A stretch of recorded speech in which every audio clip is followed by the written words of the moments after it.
Assalamualaikum warahmatullahi wabarakatuh. Selamat pagi solih-solihah kelas 4. Bagaimana kabarnya hari ini? Insya Allah dalam keadaan sehat dan masih semangat. Oke teman-teman, hari ini kita sudah memasuki tema 9 ya. Di pertemuan kedua bahasa Indonesia, yaitu mengenai tentang menjelaskan tugas wartawan. Oke baik, sebelum memulai kegiatan yuk kita berdoa terlebih dahulu. Siap ya teman-teman. A'udzu billahi minasyaitonir rajim. Bismillahirrahmanirrahim. Raditu billahi rabbah wa bil islami dina wa bi Muhammadin nabiyya wa rasulah. Rabbi zidni ilma warzuqni fahma. Amin ya rabbal alamin. Semoga kegiatan kita hari ini diberkahi oleh Allah Subhanahu wa taala dan ilmu yang kita terima menjadi ilmu yang bermanfaat. Amin ya rabbal alamin. Oke, silakan disimak dengan baik ya, solih-solihah. Tujuan pembelajarannya yaitu teman-teman diharapkan bisa menjelaskan tugas wartawan dengan baik ya, mengetahui apa saja tugas dari seorang wartawan. Oke teman-teman. Bismillahirrahmanirrahim. Menjelaskan tugas wartawan. Wartawan merupakan jenis pekerjaan yang menghasilkan jasa. Nah, wartawan bertugas untuk mencari dan menyusun berita untuk dimuat di dalam surat kabar, baik berupa majalah, radio, televisi, atau yang sekarang di era digital ini dengan menggunakan website atau melalui media sosial. Nah, wartawan disebut juga sebagai juru warta. Jadi kalau ada yang mengatakan juru warta berarti sama aja dengan wartawan ya. Jadi tugasnya apa? Ya, tugasnya itu mencari dan menyusun berita. Itulah tugas wartawan. Dan wartawan ini merupakan pekerjaan yang menghasilkan jasa. Paham ya teman-teman mengenai gambaran sedikit tentang wartawan. Oke. Selanjutnya yaitu tahapan wartawan dalam mencari informasi. Yang pertama, sebelum wawancara. Jadi, sebelum wawancara, hal yang harus dilakukan wartawan adalah menghubungi narasumber dan membuat agenda atau membuat janji untuk pertemuan, untuk melakukan wawancara. Terus, hal yang kedua yaitu membuat daftar pertanyaan sesuai dengan tema yang akan dilakukan, maksudnya tema wawancaranya. Ketiga, juru kamera menyiapkan peralatan yang dibutuhkan saat wawancara. Jadi ada 3 hal ya yang harus diperhatikan sebelum melakukan wawancara. Yang paling utama itu adalah menghubungi narasumber, terus membuat daftar pertanyaan wawancara, dan menyiapkan peralatan untuk wawancara. Oke teman-teman, tadi itu ada 3 hal yang harus diperhatikan sebelum melakukan wawancara. Coba diulangi, ada apa aja? Yang pertama, ya menghubungi narasumber, membuat agenda ya untuk melakukan wawancaranya. Terus yang kedua, kayak good job, membuat daftar pertanyaan. Dan yang ketiga, menyiapkan peralatan untuk wawancara. Kedua, yaitu saat wawancara. Nah, jadi diminta untuk yang pertama, wartawan memperkenalkan diri sekaligus mengemukakan maksud dan tujuan dilakukannya wawancara.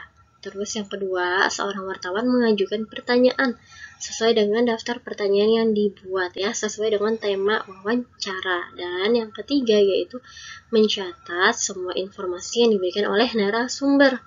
Adapun saat mengakhiri wawancara, wartawan itu mengakhirinya dengan kesan yang baik. Jadi saat mengakhiri wawancara itu, wartawan biasanya menyebutkan ringkasan dari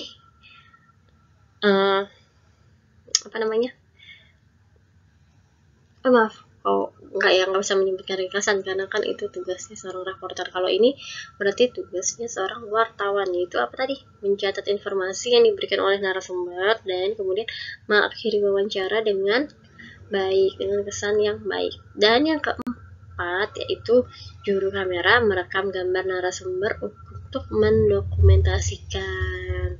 Seperti itu ya teman-teman.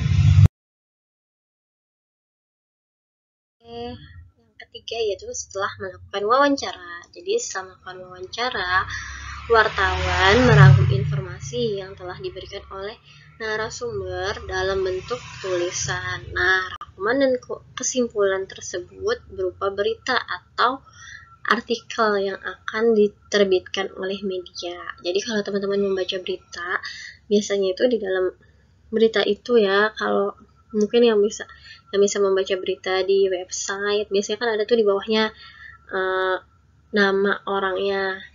Nah, itu merupakan salah satu contoh nama wartawan tersebut. Nah, insya Allah nanti Buris memberikan contohnya ya, contoh-contoh dari surat kabar atau berita artikel yang dibuat oleh seorang wartawan. Nah, yang kedua adalah saat membuat berita, wartawan harus menuliskan sesuai dengan informasi yang diberikan oleh narasumber.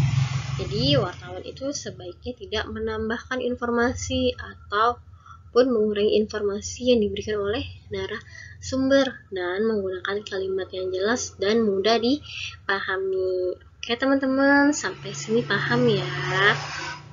Kalau ada pertanyaan, silakan teman-teman melakukan japri WA. Oke?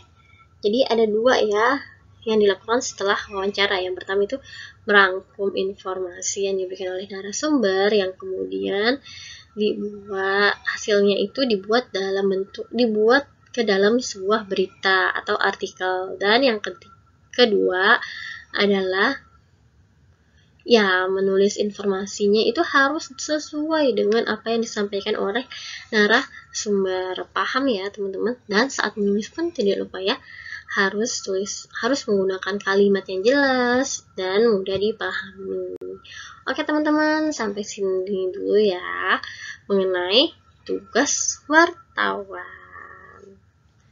Oke, kurang lebihnya mohon maaf teman-teman. Oke teman-teman, sudah selesai ya dibahas mengenai tugas wartawan. Oke, kurang lebihnya mohon maaf, mungkin ketika menyampaikan masih kurang jelas, silakan teman-teman dapat WA ke Bu Risma jika ada pertanyaan. Oke, tetap semangat. Let's say alhamdulillahirabbil alamin, dan doa penutup majelis. Subhanakallahumma wa bihamdika asyhadu an la ilaha illa anta astaghfiruka wa atubu ilaik. Tetap semangat, jaga kesehatan. Oke, selanjutnya insya Allah di slide selanjutnya ada beberapa contoh dari hasil karya seorang wartawan. Oke, tetap disimak dengan baik ya, solih-solihah, tetap semangat. Wassalamualaikum warahmatullahi wabarakatuh. Oh iya, terima kasih ya teman-teman telah berjuang bersama selama hampir 1 tahun ini.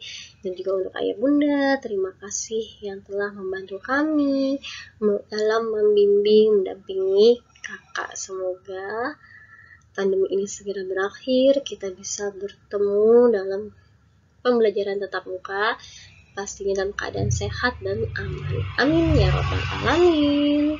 Dadah, goodbye, solih-solihah.